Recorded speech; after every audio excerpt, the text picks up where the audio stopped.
시대가 사랑한 음악에는 그 시절을 살았던 사람들의 희로애락이 그대로 담겨 있죠. 대중가요가 시작된 지 100년, 우리는 어떤 노래를 사랑했을까요? 안녕하세요. 대중음악사학자 장유정입니다. 안녕하세요. 김장실입니다. 안녕하세요. 하재근입니다. 그리고 오늘은요, 가수 김태욱 씨를 모셨습니다. 안녕하세요. 네, 안녕하세요. 네, 안녕하세요. 안녕하세요. 가수 김태욱입니다. 안녕하세요. 태욱 씨 반갑습니다. 저하고는 특별한 인연이 있죠. 저는 장유정 교수님하고 2021년도쯤이죠. 근대가요 마녀로 공연을 하게 됨으로써 이제 교수님과 인연을 맺고 공연도 한 3번 정도 같이 했던 것 같은데 오늘 이렇게 또 방송을 같이 하는 것도 처음인 것 같습니다. 김태욱 씨는요, 사실 김정호 작곡가님의 아드님이기도 합니다. 그래서 김정호 작곡가님은요, 1980년대 그룹이죠. 영과 영으로 데뷔를 했고요. 화장을 지우는 여자, 이런 노래들을 작곡하신 분인데요. 완전히 금수저입니다. 그죠? 근데 오늘은요, 태욱 씨가 시절 연가의 주제곡을 준비해 주셨다고요? 대한민국 국민이면 모두 다 아는 노래이기도 하고요. 또 명절이 되면은 어김없이 어느 채널에서든 흘러나오는 그런 노래죠. 고향역. 그럼 오늘 우리 태욱 씨의 목소리로요, 고향역 들어보시죠. 박수로 들어보겠습니다. 와. 달려라 고향열차 설레는 가슴 안고 눈 감아도 떠오르는 그리운 나의 고향역.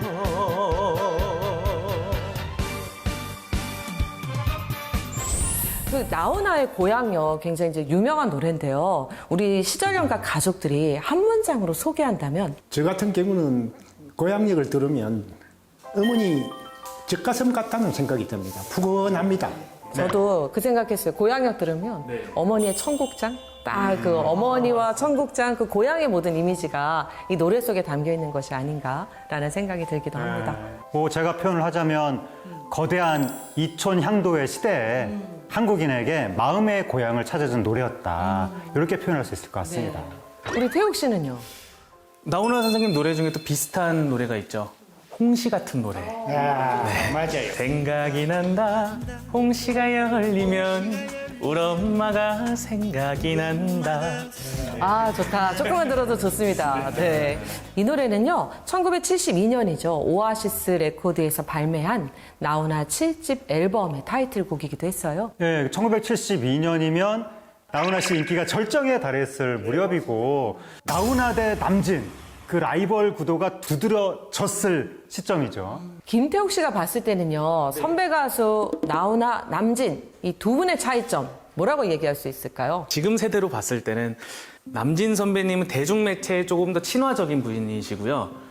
나훈아 선배님은 대중문화에 조금 더 비친화적이신 분인 것 같습니다. 대중 매체로만 보면 네, 그렇다. 대중 매체적으로 네. 봤을 때. 그 남진 선배님은 정말 TV 예능 프로그램에 이런 쪽으로 대중 매체에 굉장히 많이 비춰지시는 반면에 나훈아 선배님은 정말 공연, 콘서트 쪽으로만 많이 나오시면서 관객분들과 소통을 하시는 그런 차이점이지 않나 싶습니다. 태욱 씨는 뭐 남진, 나훈아 누구 한 명 선택하라고 하면 큰일 날까요?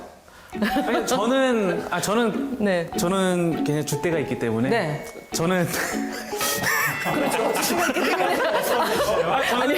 저는 개인적으로 남진 선배님을 더 프로그램에서 자주 뵀었고요. 아, 네. 개인적인 친분으로.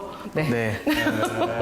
그러니까 줏대가 있는 것 치고는 굉장히 약한 모습을 보여주고 있는데. 너무 한 사람한테 지금 한 사람을 힘들게 하는 것 같은데 너무. 그리고 과거에 남진, 나훈아 이 라이벌 구도가 무지막지했었는데 그 라이벌 구도하고 꼭 연관이 있는 사건은 아닌데 많은 사람들이 연관이 있다고 착각했던 그 사건이 터졌죠. 과거에 나훈아 피습 사건 그런 게 있었습니다. 피습 사건이요? 그렇습니다. 굉장히 좀, 그 당시에는 엄청나게 컸던 사건이죠. 나훈아가 서울 지민에 가서 노래를 부를 때 군 특수부대 출신 어떤 사나이가 내가 남진의 사주를 받았다면서 술병을 깨가지고 나훈아 얼굴을 찔러서 자상을 입혔어요. 이 사건으로 그는 1년 6개월 실형을 살다 나왔는데 또 남진한테 찾아가가지고 당신이 시켜서 한 짓이라고 내가 폭로를 하겠다 해서 또 구속돼가 1년 6개월을 살았던 사건입니다. 그런데 이분이 나중 정신 이상자의 병명으로 밝혀졌는데 남진 라우나를 따르던 분들이 너무 그 당시 팬들이 많았는 시절이라 그 사건 때문에 팬심 간에 갈려져 가지고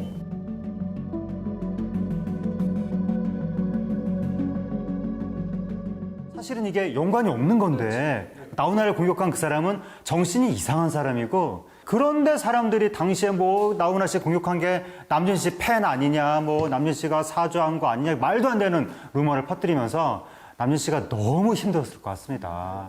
그리고 또 이제 남진 씨가 얘기한 것이 나훈아 씨와의 라이벌 구도가 우리가 진짜 뭐 라이벌 의식을 가지고 그렇게 한 게 아니라 그 미디어가 만든 거다. 미디어 상업주의, 비즈니스 차원에서 그렇게 인위적으로 만들어진 라이벌 구도고 그리고 나훈아 씨하고 나는 그렇게 막 경쟁하는 사이도 아니었거니와 나훈아 씨 은퇴한다는 얘기 막 들었을 때 뭐 최근에 이제 남진 씨가 얘기했는데 나는 그 소식 듣고 의지할 곳이 없어진 것 같아서 오히려 서운했다. 남진 씨가 그런 얘기를 하기도 했습니다. 흥미로운 건요. 1972년 두 사람이 발표한 노래인데요. 네. 한번 들어보시죠. 코스모스 피어있는 정든 고향여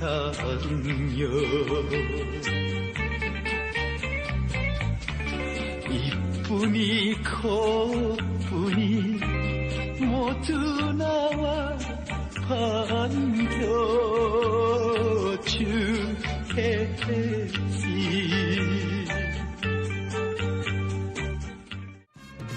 멋쟁이 높은 빌딩은 시대지만 유행 따라 사는 것도 제멋이지만 반딧불 켜가 집도님과 함께면 나는 좋아 님과 함께면 님과 함께 같이 산다면 저 푸른 초원 위에 그림 같은 집을 짓고 사랑하는 우리 님과 한 100년 살고 싶어. 두 사람의 노래를 들어보셨는데요. 네. 어떻게 들으셨어요? 예. 남진의 노래는 서구적인 냄새가 뭉클하게 나요. 그에 반해서 나훈아는 토속적인 걸 정통 트로트 스타일로 그대로 풀어냈는데 정말 잘 부르구나 하는 생각이 딱 뭉클하게 듭니다. 나훈아 씨 노래가 기존에 있었던 고향의 MSG를 좀 쳐가지고 이성화된 형태로 만들었다면 남진 씨 노래는 완전히 판타지, 글자 그대로서의 이상으로서의 어떤 그런 파라다이스를 표현했던 것 같습니다. 김태형 씨는 어떻게 들으셨어요? 나훈아 선생님의 정말 풋풋한 목소리와 이때 당시에는 막 그렇게 지금처럼 꺾고 돌리고 하시진 않았더라고요. 되게 순수한 느낌이었던 것 같고요. 남진 선생님의 님과 함께는 되게 두꺼운 저음으로 눌러서 부르시는데 그 후렴 부분 있잖아요. 나는 좋아 이 부분이 되게 높거든요.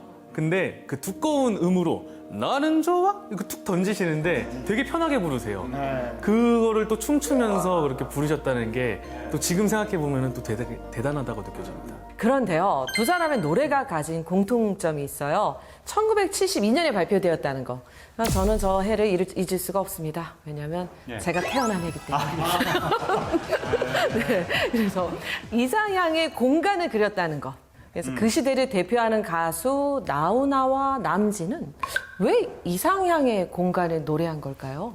두 노래가 다 그 당시 서민들의 마음을 대변하는 뭔가 그런 대목이 있는 것 같은데 그 고향역은 달려라 고향 열차 요때 저는 노래 못 달릴 것 같아요. 네, 그 나훈아 씨가 부르면 못 달릴 것 같습니다. 이 대목에서 뭐 카타르시스가 느껴지면서 나는 내 몸은 갈 수 없는 고향을 가는 것 같은 대리만족이 느껴지고 남진 씨 노래에서 멋쟁이 높은 빌딩 시대지만 이게 당시에 개발해서 소외됐던 많은 서민들의 마음을 그래 너네 빌딩 너네 의시되지만 뭐 나는 님과 함께 있으면 좋아라고 그 사람들을 그러니까 마음으로나마 위로해주는 그런 대목이 있었던 것 같습니다. 아마 그 당시 시대 상황을 살펴보면 두 사람의 노래가 왜 사랑받았는지 알 수 있을 것 같거든요.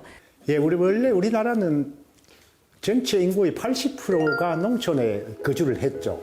그게 1961년 박정희 정부가 들어서면서 노동 집약적 수출 산업화를 본격적으로 추진하면서 도시나 도시 인근에 공장들이 들어서기 시작합니다. 예, 그러니까 굉장히 많은 사람들이 올라가죠. 도시로 가게 됩니다. 농촌을 떠나서 도시로. 그래서 이촌 향도 뭐 이런 말도 나왔던 건데요. 당시에 굉장히 많은 사람들이 이제 대도시로 떠났는데 그래서 1960년부터 1975년까지 60년부터 75년까지 기간에 그 농촌을 떠난 사람들이 700만 명에 달한다고 하더라고요. 근데 이 700만 명이 어느 정도의 숫자냐면 그 1970년 당시에 우리나라 인구가 3,200만 명밖에 되지 않았었는데 그 중에 700만 명이니까 거의 한 5-5명 중에 한 명이 우리나라 국민 중에서 농촌을 떠났다. 이렇게 볼 수 있을 것 같고 그야말로 민족 대이동이 있었던 것 같습니다. 저희도 이제 그때 농촌 출신입니다만은 또 농촌에 있는 사람들이 도시를 기회의 땅, 그래서 도시에 가면 뭐가 좋은 기회가 열릴 거다는 생각들을 하고 그래가 막연한 기대로 도시로 왔습니다. 예. 그래서 60년대나 70년대 우리 한국 사회를 특징짓는 가장 큰 거는 이촌향도, 지역 간 이동, 농촌에서 도시로 이동하는 게 첫째고 두 번째가 소위 계층 이동이 굉장히 활발했습니다. 한국 사회에서 가장 격렬한 계층 이동이 있었던 시대가 60년대, 70년대. 예. 시골 출신들은 도시에서 뿌리내리기 어려웠을 것 같은데요. 맨몸 하나로 올라와가지고 뿌리내기가 쉽지 않습니다. 그래서 직장을 못 가는 분들은 지게꾼, 고물상, 노점상, 공사장, 납품팔이 이런 걸 하면서 도시 빈민으로 살아갑니다. 굉장히 이제 어려웠던 시절인데요. 근데 어떠세요? 여기 계신 분들은 맨몸으로 타지에서 고생했던 경험이 있으신가요? 천안에 살다가 제가 이제 가수 활동을 하면서 이제 혼자 서울에서 자취를 했어요. 그런데 가수들은 행사철 아니거나 이러면은 돈을 벌 수단이 별로 없고요. 그리고 또 요새는 경연 프로그램 때문에 행사에 부르는 사람 아니면 또 안 불러요. 그렇게 되다 보니까 월세 낼 걱정도 되고 돈 걱정이 되다 보니까 이제 어디 가면은 경품으로 주는 쌀을 받으려고 그런 데 가서 쌀을 받고 옵니다. 또 돈을 모으면은 집세 나가고 또 카드값 내야 되고 정말 3년 동안 그렇게 악순환에 빠지는 거죠. 맞습니다. 계속 악순환만 돌더라고요. 그렇습니다. 60년대, 70년대 시골에 오신 분들은 소위 산동네니 딸동네 같은 도시 빈변두리에서 사는데 그게 집들이 정말 형편이 없습니다. 이 흙을 이용해서 얼기설기 만든 집이기 때문에 판자촌이라 수돗물도 안 나오고 화장실도 공동 화장실이고 그리고 나무 사유지를 불법 증거해가지고 집을 지었기 때문에 철거 위험에 항상 노출되고 그렇습니다. 근데 그나마 판잣집이라도 있으면 다행인데 그조차도 없는 분들이 옛날에 조그만 방 한 칸에서 막 그렇게 살기도 했었고 그런 방들을 옛날에 벌집방 이런 식으로 불렀었는데 요즘에는 그런 방을 또 쪽방이라고 하더라고요. 근데 그 쪽방의 흔적이 아직도 남아서 뭐 서울 같으면 동자동, 창신동, 돈이동 이런 쪽에 쪽방촌이 아직도 남아 있습니다. 우리가 지금 이제 정말 시골에서 농촌에서 올라와서 고생한 사람들 이야기를 했잖아요. 네.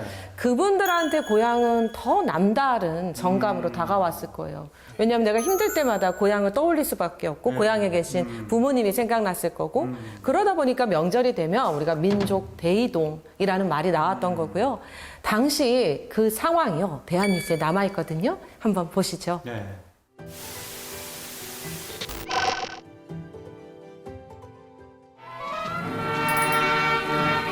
대풍작 속에 추석 명절을 맞이해서 고향을 찾는 귀성객들이 다른 어느 해보다도 많았습니다. 어마어마하게 많은 분들이 이렇게 많은 사람들이 고향을 가는 거였어? 그러니까 바리바리 다 선물 싸들고 그러고 하더라고요. 한가위날 그래서 전국 각지에 저때 고향 가려면 얼마나 힘들었는데 교통편도 안 좋았고 길도 제대로 안 뚫리고 한편 올해도 상묘의 꿈을 실현하지 못한 월남 실향민들은 북녘 강산이 마주 보이는 임진각에서 합동 경목회를 갖고 망향의 정을 달랬습니다. 이북 출신 방송 작사가가 하시던 분이 저 임진각에 저거 보러 갔다가 거기서 생각이 나가지고 지은 노래가 고향 문적입니다.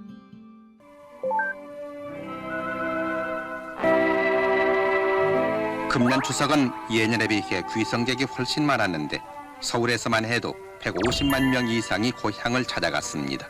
지금 저 보시면 공단에서 아예 버스를 제공을 해서 저분들이 고향을 내려가는 거죠. 이제 회사 사장님들이 다시 그 고향 갔다가 안 돌아오면 큰일 나잖아요. 그러니까 버스를 제공해가지고 예, 각 군별로 막 이렇게 해서 실어다 주고 다시 고향 올 때는 그 버스에 타고 오고 예, 그런 식으로 하기도 하고. 그렇게 해서 정성껏 마련한 추석 선물을 들고 양로원을 찾아 외롭게 여생을 보내는 노인들을 위로했습니다. 흐뭇한 인정 속에 우리들의 명절은 풍성했습니다. 저는 서울에서 천안 내려가는 것도 명절에 이제 차 막히니까 이날 피해서 내려가야겠다. 이날 피해서 내려가야지. 뭐 명절이 이때만 있는 것도 아니고 했던 제가 너무 부끄러워집니다. 네, 뭐 그건 저도 마찬가지예요. 저 명절만 되면 밀린 일 할 수 있다 막 이렇게 하고 있어서 그래서 굉장히 많이 달라졌어요. 그렇죠? 네. 그런데 당시에도요. 명절 때 고향에 돌아갈 수 있는 사람들은 상황이 나은 편이었죠. 직업도 없고 돈도 없는 사람들은 또 자신감이 떨어지다 보니까 고향에도 못 가잖아요. 네. 명절이 되면은 저 고향 못 가던 참 사람들 예, 자신의 처지를 한탄하면서 포장마차에서 술을 먹거나 옥탑방에서 소주 한 잔 먹으면서 마음을 스스로 달래고 있습니다. 이렇게 한 사람들 마음을 그린 노래들이 70년 초중반에 고향 관련 노래가 많이 쏟아져 나왔어요. 남산구의 고향의 강, 눈 감으면 떠오르는 고향의 강, 나훈아의 머나먼 고향,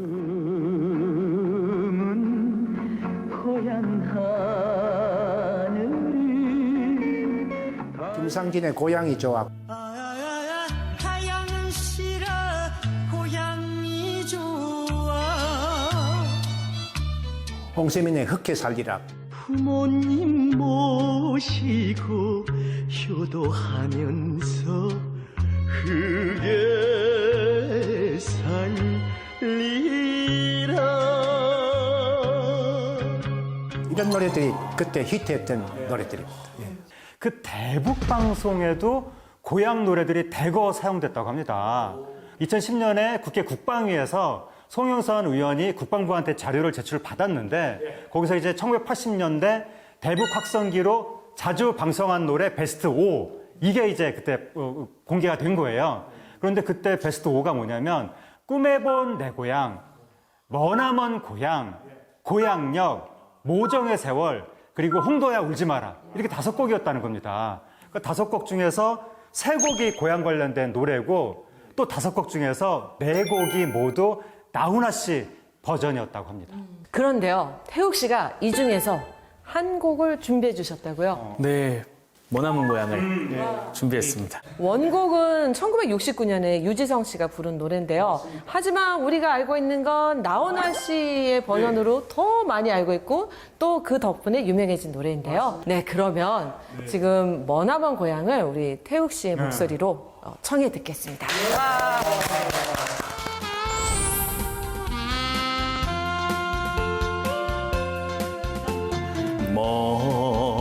머나먼 남쪽 하늘 아래 그리운 고향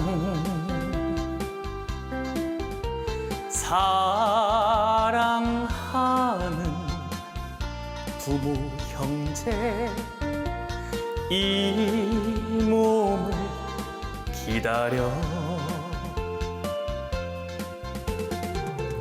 전리타양 낯선 거리 헤매는 발길 한 잔 술에 서름을 타서 마셔도 마음은 고향 하늘을 달려갑니다.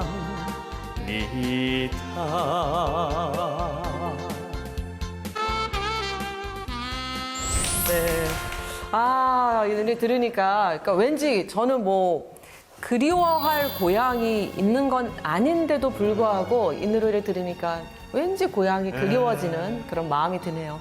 여러 가지 뭐 사회적인 뭐 시선, 비교, 내가 성공하지 못한 거 그런 것 때문에 고향을 가지 못하는 사람도 있다. 뭐 그런 얘기도 잠깐 나왔었는데 그렇게 고향도 제대로 가지 못하는 사람들이 천리타양 낯선 거리에서 혼자 헤매면서 마음만 그리면서 가지는 못하고 한 잔 술에 그 서름을 타서 마시면서 뭔가 마음만 고향 하늘로 달려간다는 이런 심정을 정말 잘 그려낸 것 같고 이게 제가 어렸을 때 보니까 해외 교포 관련 행사에서 이 노래가 많이 나왔더라고요. 발로 해외 교포분들이 고향의 마음으로만 갈 때가 많으니까 그래서 해외 교포분들한테 이 노래가 많이 불렸던 것 같습니다. 우리 가수가 부른 노래는 해석을 참 잘 하십니다. 예. 나훈아 선생님하고 또 다른 맛이 납니다. 예. 어렸을 때 할아버지께서 이제 약주 한잔 하시면은 이제 신나는 노래는 머나먼 고향 부르셨고요. 예. 이제 느린 템포의 노래는 황성의 터를 항상 부르셨습니다. 우리가요, 사실은 황성예터 전문가들입니다. 네, 그래서 황성예터 한 소절을 좀 들려주시죠, 태욱 씨가. 황성예터의 밤이 되니 월색만 고요해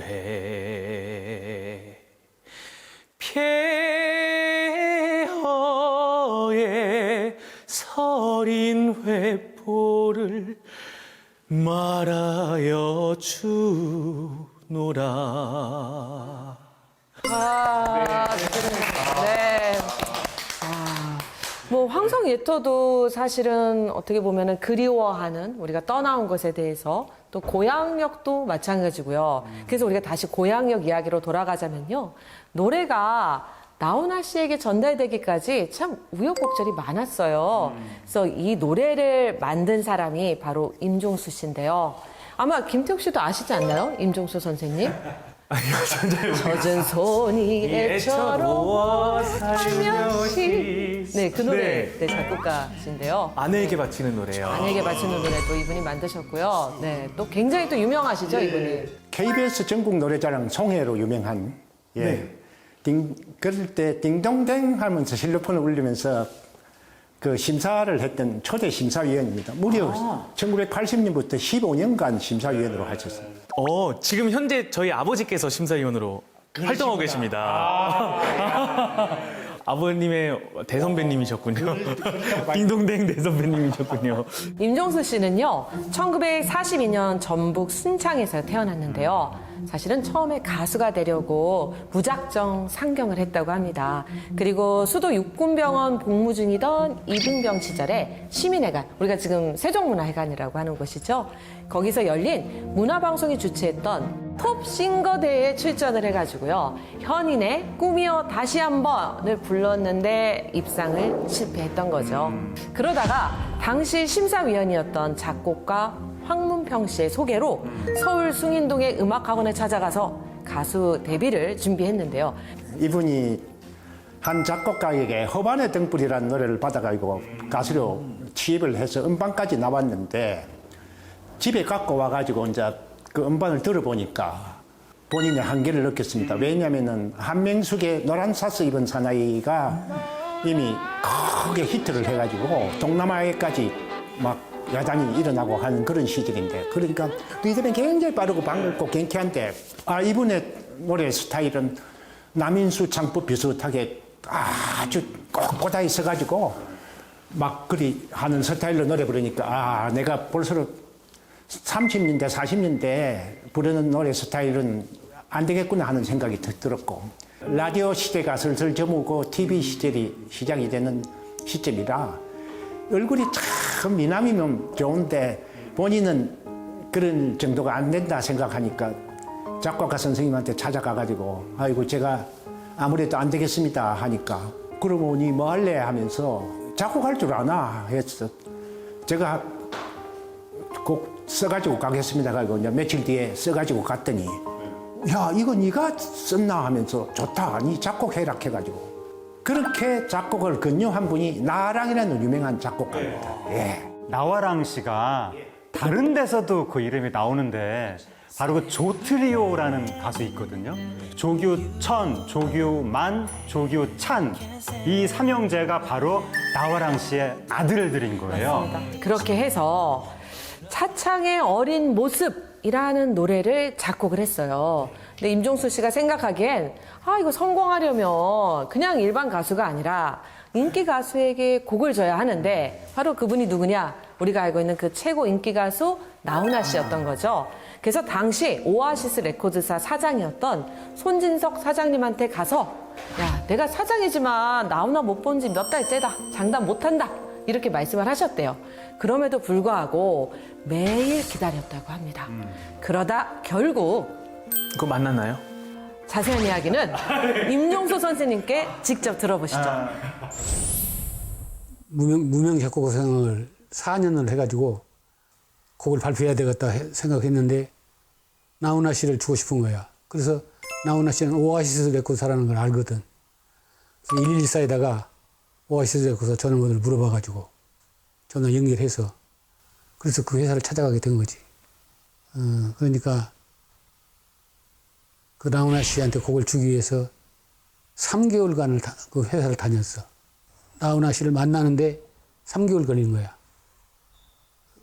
올 때까지 내가 가야 되겠다 해가지고 사장님하고 같이 있다가 나오길래 내가 손을 잡으니까 예. 그래서 공손하게 내가 인사를 하고 무명 작곡가인데 나훈아 씨한테 곡을 주고 싶어서 두 곡을 3개월 동안 지금 올 때까지 근데 오늘 만났다. 두 곡을 들으면은 두 곡을 6분이니까 1절씩만 듣고 내가 얘기 한 3분 하고 해서 5분간만 시간을 달라고. 그래서 그럼 그렇게 하십시다. 피아노 있는 방에 들어가가지고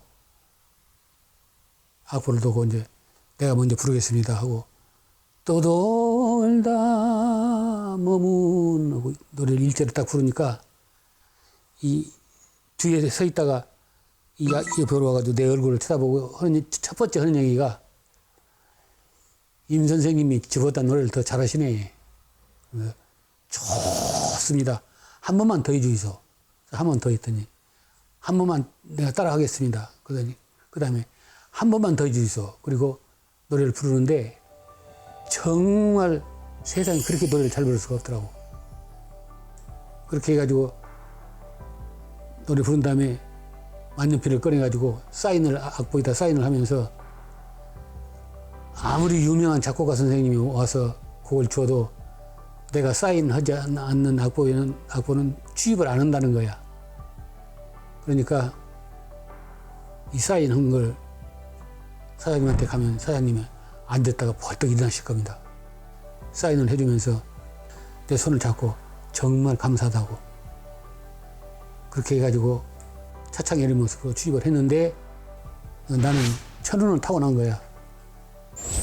임종수 작곡가하고 저는 정말 오랫동안 친분이 있습니다. 제가 이래저래 인연이 있어서 그분하고 노래방도 가서 많이 노래를 같이 부르고 그랬습니다. 제가 직접 듣기로는 그 곡이 다 부르고 나서 타이틀곡으로 취입하겠다고. 그래서 그 얘기를 듣고 집에 와가지고 부인한테 붙들고 둘이서 얼마나 울었답니다. 결국 1970년 3월 9일 나훈아 씨가 차창의 어린 모습을 취입해서 음반이 나왔는데요. 한번 들어보시죠. 떠돌다 머무는 낯선 타향에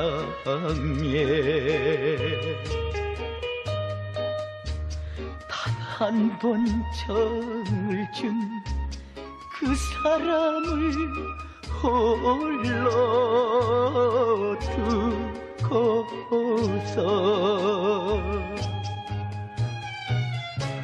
혼자만 몸을 실은 열차는 왜 괴로워 눈 감아도 떠오르는 차창의 어린 모습 나훈아 씨의 차창의 어린 모습을 들어봤는데요. 깜짝 놀랐습니다. 저도 이렇게 직접 들은 건 처음인데요. 가사가 우리가 알고 있던 그 고향에 대한 푸근함이 아니라 거의 오늘날로 치면은 즉석 만남? 정말 단 한 번 정준 사람을 뭐 이렇게 홀로 두고 떠나야 하는 그런 마음을 읊은 거잖아요. 그래서 알고 있던 거랑 완전 다르네요. 그 고향역 같은 경우는 시작할 때 코스모스 이렇게 시작하잖아요. 딱 듣자마자 따뜻하잖아요. 근데 이걸 시작하는데 떠돌다 이러니까 뭔가 더 처량하게 느껴지고 그다음에 상업적인 폭발력도 훨씬 고향역보다 적은 것 같습니다. 왜냐하면 고향역은 고향을 그리워하는 모든 국민들이 다 상업적인 대상이 될 수 있잖아요. 근데 이거는 떠도는 사람만 공감할 수 있는 가사잖아요. 그렇죠. 게다가 단 한 번 정을 줘본 경험이 있는 사람한테 공감을 받을 텐데 불건전한 만남인가? 뭐 이런 생각들이 그러니까 하고. 쉽지 않을 것 같아요. 요즘 초등학생 아이들은 요즘 말로 1교시에 만나고 3교시에 헤어진다고 하더라고요. 네. 근데요, 이 노래가요, 타이틀곡이 아니었고요. 일면 네 번째 곡이었거든요. 그래서 무명 작곡가 노래에 대한 그 기성 작곡가들의 반발도 있었고요. 뭐 전속금 문제도 있었고요. 여러 가지를 고려해서 아마 음반사 측이 그렇게 조치를 한 것이 아닌가 싶어요. 아, 이때 당시에도 이제 무명 작곡가의 곡은 이제 인기 가수의 타이틀곡으로 쓰지 말아라. 타이틀곡을 하려고 하니까 그 당시 인기 작곡가 오아시스에 소속된 분들이 연판 서명을 해가지고 손진석 사장한테 듣도 보도 못한 작곡가를 타이틀곡으로 하면 우리는 오아시스를 떠나겠다고 그랬답니다. 그러니까 양보를 하지 않을 수 없지 않나 하는 생각이 듭니다. 되게 속상하셨을 것 같은데요. 게다가 나훈아 씨는 1970년 3월 신보를 낼 당시 임종수 씨에게 차창의 어린 모습, 그 사람을 버린 죄 이렇게 두 곡을 받았거든요. 근데 두 곡 모두 방송 불가 판정을 받으면서 방송도 못하고 노래가 묻혀버렸죠. 물론 그때 당시에는 뭐 방송 불가 판정 받는 곡들이 좀 많았다고는 들었거든요. 근데 일단 차창의 어린 모습 같은 경우는 알겠어요. 알겠는데 뭐 그 사람을 버린 죄로 그 사람 버렸잖아요. 그것도 알겠네요. 그렇죠. 그래서 불건전한 가사가 네. 정부의 국민의식 개혁 운동가 배치된다라는 이유였겠죠. 그러니까 우리나라가 근면자조 협동해서 이제 새 나라를 건설해야 되는데 이게 명랑하게 살아야 되는데 왜 우울하고 처량하게 떠돌다 이러고 있느냐 그런 게 이유가 됐던 것 같고 식민지 시절에 그 나그네 정서가 많이 나왔었거든요. 근데 지금 박정희 대통령이 새 나라를 건설하고 있는데 왜 아직도 나그네 정서냐 뭐 이런 뭐 생각도 있었던 것 같습니다. 임종수 씨가 어쨌든 이 노래를 살려보려고 애를 쓰고 있던 중에 71년에 오아시스 레코드사에서 우연히 나훈아를 만났는데 나훈아가 임종수 선생한테 아이고 차창의 어린 모습이 너무 좋은데 그게 막 히트를 못한 게 참 그렇습니다 하면서 이 곡이 너무 아까운데 선생님 가사가 요새 유신 시대 아닙니까? 그럼 뭐 밝고 건전한 것으로 좀 바꿔주시고 그 다음에 곡도 좀 경쾌하게 해주이소. 그러면 내 타이틀곡을 할게 하면서 그래서 이제 그때부터 이 사람이 집에 와가지고 야 밝고 건전하고 그런 걸 뭘로 표현할까 밤새 고민하다가 새벽 4시가 넘어가 나온 가사가 바로 고향역. 네, 그래서 이때 가사에 담긴 이야기가요. 임종수 작곡가님의 실제 경험담이라고 합니다. 직접 들어보시죠. 고향역이라는 노래가 만들어지게 된 100% 동기가 나훈아 씨 때문에. 그러면 가사를 내가 다시 쓰겠다고 하고 집에 와가지고 학교 다닐 때 기차 통학을 했는데 내 일이 남성중학교를 나왔거든. 그러니까 남성중학교를 가려면은 20리 길을 걸어서 황등역이라는 역에서 기차를 타고 한정거장 가면은 이 역이야.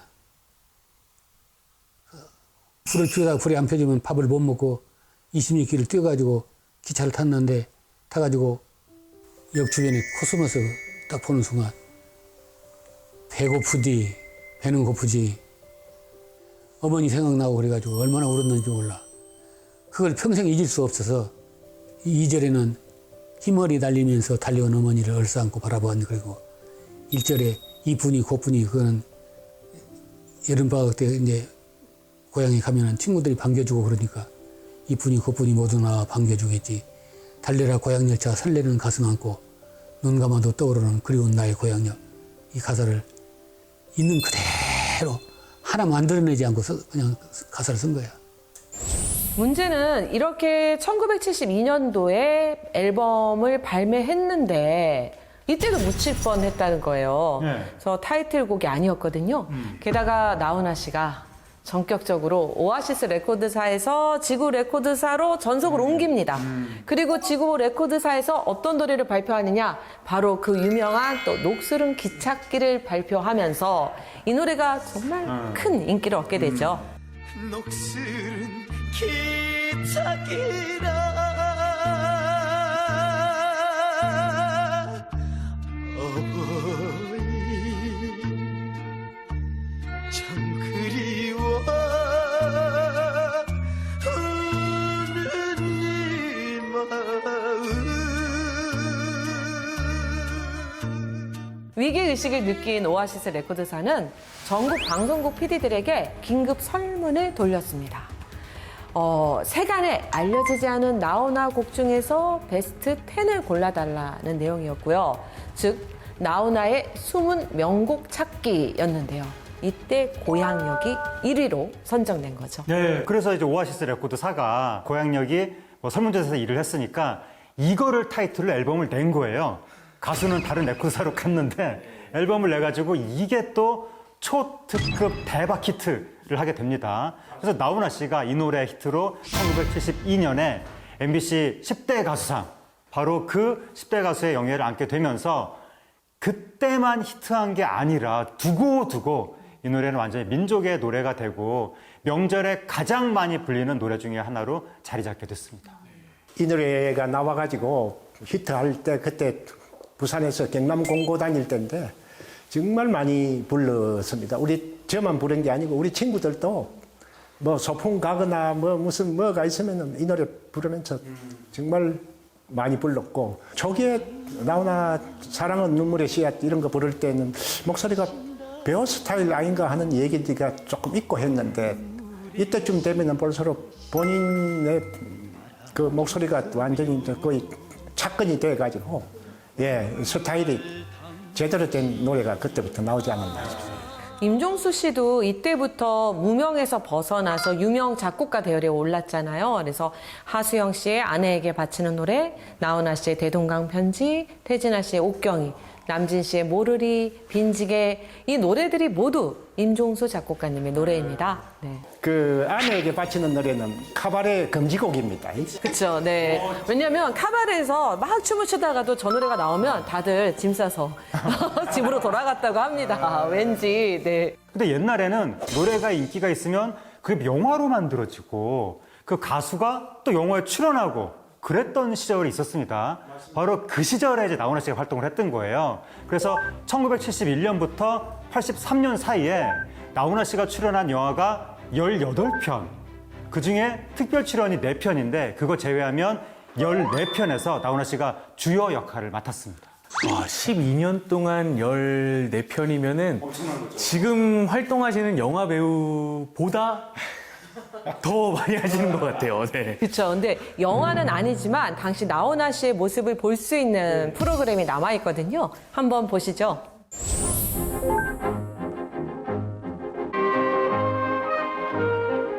아버지, 내 용돈 좀 주세요. 저분이 이순주 씨인가 그럴 거예요. 코미디언. 이순주. 네, 예. 한명숙 씨. 우리 마을이란 노래네요. 이렇게 한복 입고 있으니까 좀 낯선. 빨간 한복 낯서네요. 네. 송혜 씨가 굉장히 날씬하셨었네요. 아, 송혜 선생님이요? 네, 송혜 선생님. 꼬리 어디? 네.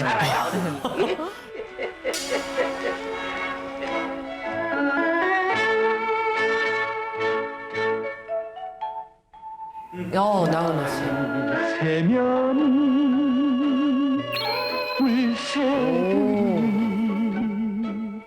사나인데요. 강촌의 살리란 거예요, 아마 저 노래. 나훈아 씨가 남성미가 있습니다. 예, 그렇습니다. 꽃 피고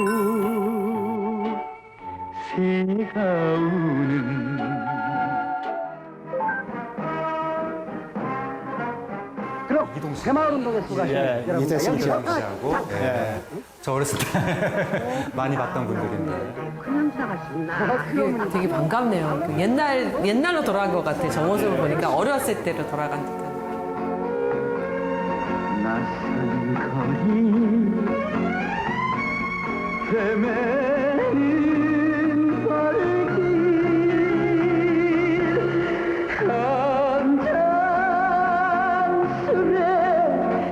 옛날에는 저렇게 당대 스타들을 다 모아놓고 국가시책 홍보 영화를 만들 정도로 맞습니다. 국민 총화 체제. 예, KTV 전신이 국립영화제작소인데 거기서 많이 그랬겠습니다.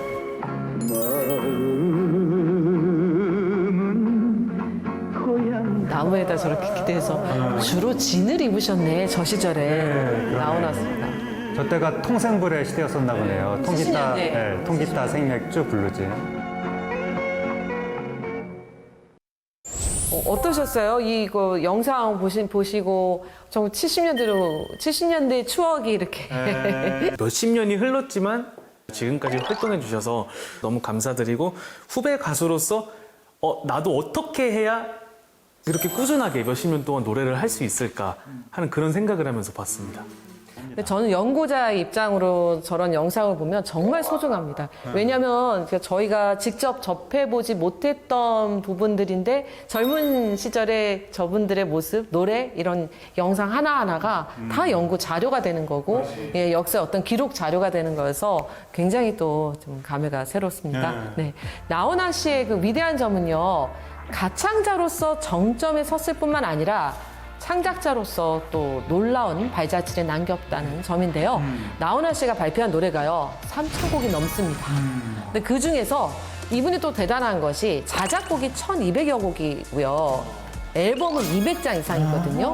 그래서 그 소위 말하는 스매시 히트를 기록한 노래도 50곡이 넘어요. 그리고 이분 노래를 보면 우리가 일상에서 사용하지 않는 용어, 그러니까 홍시도 아까 나왔지만 뭐 무시로, 뭐 갈무리 이런 노래들도 잡초로 노래를 만든다? 우리 이런 생각 잘 못할 것 같은데 굉장히 독창적인 생각들을 많이 하셨었고 우리가 보통 대중문화는 클래식하고 달라서 보통 젊었을 때 많이 창작 에너지가 폭발적으로 터져 나오고 나이가 먹으면 그게 좀 덜하는 경우가 있는데 나훈아 씨는 어떻게 계속 모든 연령대에 그런 창작 에너지가 다 쏟아져 나오는지 정말 너무나 놀라운 그런 천재가 아니었나라고 생각이 되는데 아까 전에 앞서서 남진 선생님과 나훈아 선생님 중에 누가 좋냐고 물어보셨는데 전 남진 선생님은 실제로 뵙기 때문에 남진 선생님이 좋다고 했을 뿐이지 나훈아 선생님 사랑합니다.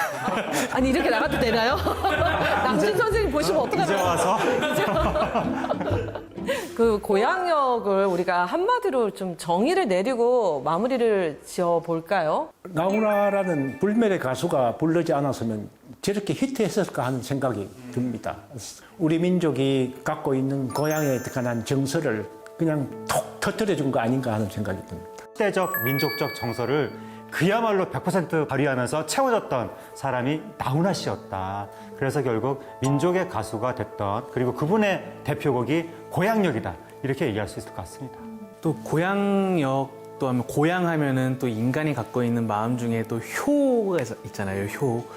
또 효를 가장 중요시하고 또 생각나게 하는 노래가 아닌가 합니다. 그래서 오늘 참 중요한 또 행복한 시간이었던 것 같습니다. 점차로 고향의 의미가 좀 퇴색되는 느낌이 들어요. 그러니까 1980년대 이후부터는 뭐 제2의 고향, 뭐 그런 노래들이 나오는 것처럼 고향의 의미가 예전만큼 그런 의미를 갖지 못할지라도 여전히 고향은 우리에게 어떤 마음의 안식처가 아닐까라는 생각이 듭니다. 오늘은 1972년에 발매된 곡 고향역과 동시대를 사는 우리들과 함께 호흡한 가수 나훈아 씨에 대한 이야기를 나눠봤는데요. 시대가 사랑한 음악에 희로애락이 담겨 있습니다. 우리가 사랑한 가요로 부는 근현대사 시절 연가 저희는 다음 이 시간에 찾아뵙겠습니다. 감사합니다. 코스모스 피어있는 정든 고향여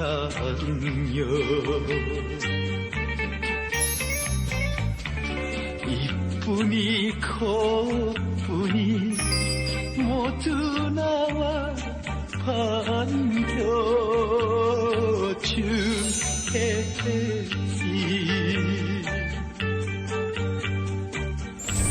달려라